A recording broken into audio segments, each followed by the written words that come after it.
Hello, my name is Adam, and I am on a mission to become the most prolific reviewer of all time, which means I want to review the most things of all time.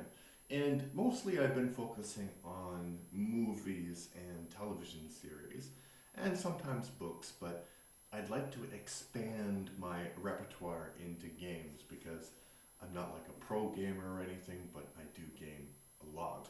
And today I'm going to talk about my maybe maybe favorite game of all time, or maybe the game that I've spent the most time playing of all time, which is Civilization 3. So Civilization 3 is the third installment of the Civilization franchise. It came out in 2001, and it's the first version of the game which was not designed by Sid Meier, although it does say Sid Meier's Civilization because he created the franchise.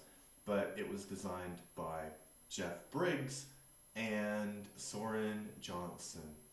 And when it came out, I thought that it was like a huge, huge hit, but I think it was a game that people kind of picked up over time, and it sold like something like 12 million, uh, not copies, but it made 12 million its first year of release.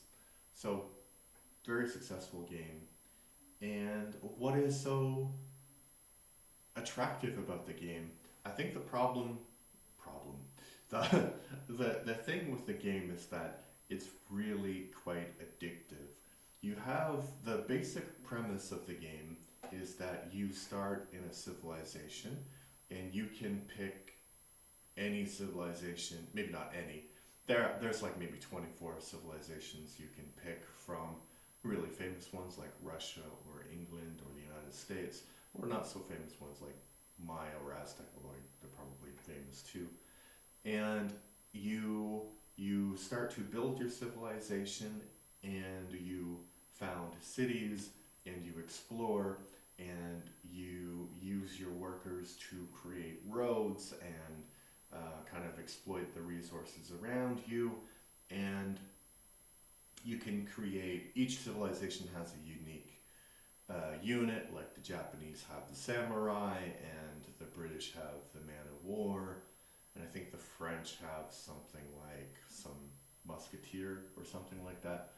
Um, and so how it works is you build up the population of your city, and when you build up the population of different cities, you can produce more units, and then you can take the game in whatever direction you want. You can have a scientific victory, you can have a cultural victory, you can have a military victory, like a conquest victory. So, and that's interesting too, is because there's different types of conquest victory. There's conquest where you conquer everything, and then there's domination where you control 80% of the world. So if you control 80% of the world, you probably are, no one's going to touch you anymore. So there's two things connected to that. And then there's a diplomatic victory where you can create the UN and then be a kind of voted president for life, although they don't call it that, but you can be voted the leader of the world. There's also a space race victory where you can build not just a rocket, but a rocket that's going to colonize other planets. And I'm not sure if Alpha Centauri came out after this game or before the game, but yeah, it was designed. So when you play Alpha Centauri, which is also an interesting game, it's basically civilization in space. But when you play it, the rocket lands, and that's the beginning point of Alpha Centauri. So how it's different from the older versions and the newer versions? To be honest, I've played every version of Civilization except for 5 and 7. So I played Civilization 1, Civilization 2, 3, 4, 6, and that's all. That's all that we've gotten to in the franchise. And so I can only talk about the differences between what came before and what came after. Um, in my opinion, of those civilizations that I've played, I think that this one is the best because it really takes up your time. It's time consuming in a good way, and the the learning, I don't know what you call that, but you don't need a degree in the game to understand it. Like unlike some other strategy games like Europa Universalis. I'm looking at you. You're very difficult.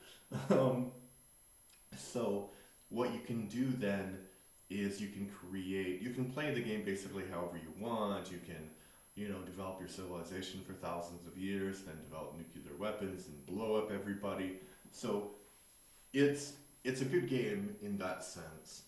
And the feature of your borders are defined by your culture, which is not exactly, historically accurate, but it does give you the ability to flip cities of other cultures if your culture is stronger. So it kind of gives you a motivation to work on your culture rather than just your military.